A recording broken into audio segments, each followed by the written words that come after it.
Yuk kita dengarkan cerita asal-muasal Minang. Cerita anak dari Sumatera Barat. Dahulu kala, di daerah Sumatera Barat, ada sebuah kerajaan yang makmur dan damai, dipimpin oleh seorang raja yang bijaksana. Kerajaan Pagaruyung namanya. Suatu ketika, terdengar kabar bahwa kerajaan Majapahit akan menyerang kerajaan Pagaruyung. Padahal para pemimpin kerajaan Pagaruyung memberikan semboyan kepada seluruh prajurit untuk menegakkan perdamaian. Kemudian, Raja Pagaruyung mengajak diskusi para penasehatnya.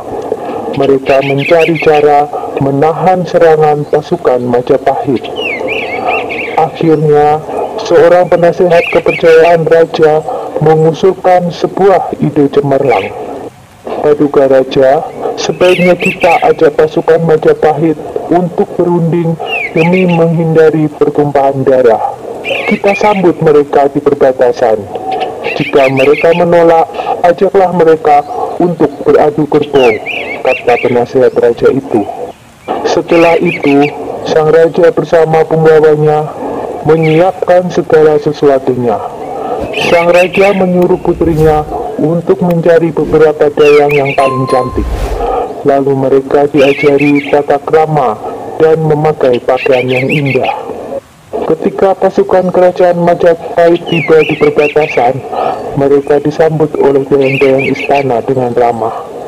Melihat perlakuan serta hidangan dan hiburan yang diberikan, pasukan Majapahit menjadi heran dan menjadi luluh. Datuk Tan Tejo Garhano segera mengajak pemimpin pasukan Majapahit ke istana untuk menemui sang raja. "Selamat datang, Tuan," sambut raja dengan ramah. "Ada apa gerangan Tuan kemari?" lanjut beliau.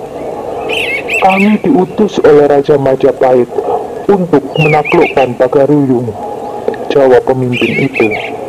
"Kami memahami tugas Tuan, tapi bagaimana kalau peperangan ini kita ganti dengan adu kerbau saja, supaya tidak perlu ada pertumpahan darah di antara pasukan kita," jawab raja. Pimpinan pasukan Majapahit terdiam. Setelah berpikir sejenak, akhirnya ia pun menyetujui usulan raja. "Baiklah, Paduka Raja, kami menerima tawaran itu," jawab si pemimpin. Keesokan harinya, kedua kerbau aduan dibawa ke gelanggang, lalu dilepas.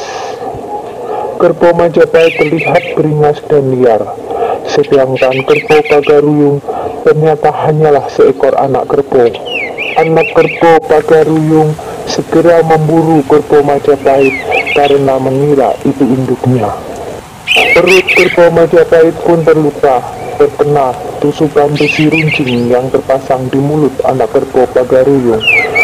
Setelah beberapa kali tusukan, kerbau Majapahit pun roboh terkapar di tanah. Berita kemenangan kerajaan Pagaruyung mengalahkan Majapahit menggunakan kerbau terdengar ke seluruh pelosok desa. Kata Minangkabau berarti menang kerbau. Atap rumah-rumah di Minangkabau menyerupai bentuk tanduk kerbau. Sudah dulu ya cerita asal-muasal Minangnya. Jumpa lagi di cerita lainnya ya.